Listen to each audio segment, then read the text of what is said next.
मृत्यु क्या है?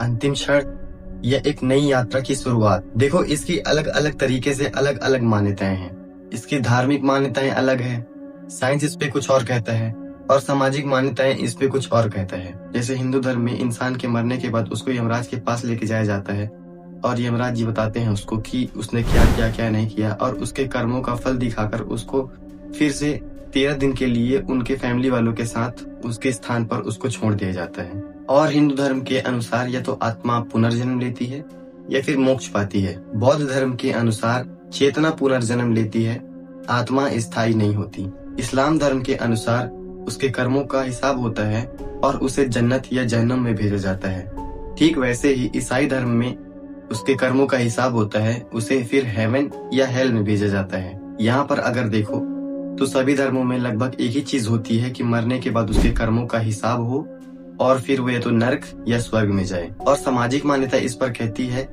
कि आत्मा अमर है और मृत्यु एक नींद जैसी है। लेकिन साइंस इस पर कहता है कि मृत्यु के बाद कुछ नहीं है, मृत्यु के बाद शून्य है। चेतना खत्म मतलब सब कुछ खत्म। लेकिन इन्हीं सब चीजों के बीच में एक ऐसी चीज है जो इंसान को सोचने पर मजबूर करती है और हिलाकर रख देती है। इसे कहते हैं नियर डेथ एक्सपीरियंस, निकट मृत्यु दोष। एक कहानी के माध्यम से समझ। एक लड़का है 28 साल का, आरव नाम का। वो एक सॉफ्टवेयर इंजीनियर है, लेकिन कार एक्सीडेंट में उसकी मौत हो गई। सब कुछ अचानक से हुआ, धड़ाम। अगली बार जब उसकी आंखें खुली तो उसने अपने शरीर के ऊपर ही खुद को तैरते हुए पाया।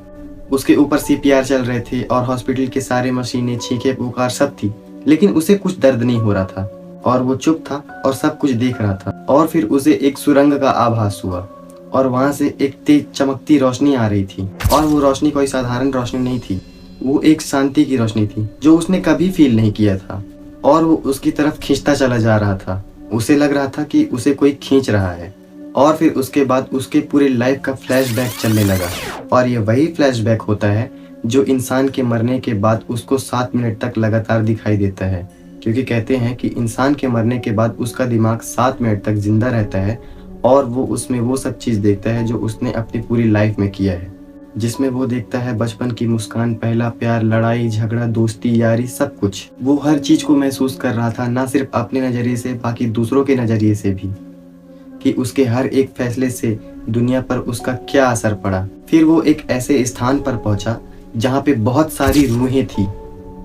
कुछ शांत थी, कुछ बेचैन थी, कुछ वापस जाना चाहती थी, कुछ ठहर गई थी। वहीं उस पल में आरव से किसी ने कहा कि अभी तुम्हारा टाइम नहीं हुआ है, तुम जाओ। और फिर अगले ही पल में जब उसने देखा, उसकी आंख खुली तो वो आईसीयू में था। ये सुनने में एक फिल्मी कहानी की तरह लगती है, लेकिन ये रियल है। पाम रेनॉल्ड्स, अनीता मूरजानी, इन सब ने सेम यही नियर डेथ एक्सपीरियंस को महसूस किया है। इन मामलों में उन्होंने चीखें देखी हैं, मशीनों की आवाजें और यहाँ तक कि डॉक्टर की बातचीत तक। साइंस इस पर कहता है कि ये सिर्फ दिमाग का एक हेल्यूसिनेशन है, मतलब दिमाग का एक आखिरी खेल।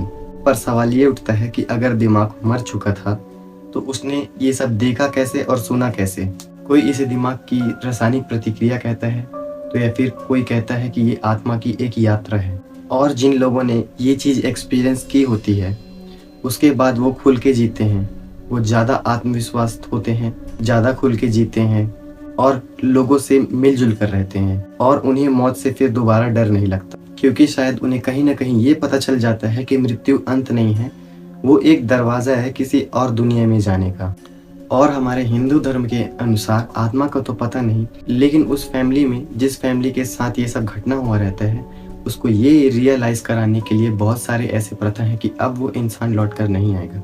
इसलिए जब भी किसी इंसान की मृत्यु होती है तो उसके नाक कान में रुई डाला जाता है, पैरों पर धागे बांधे जाते हैं और मुंह पर तुलसी का पत्ता डाला जाता है।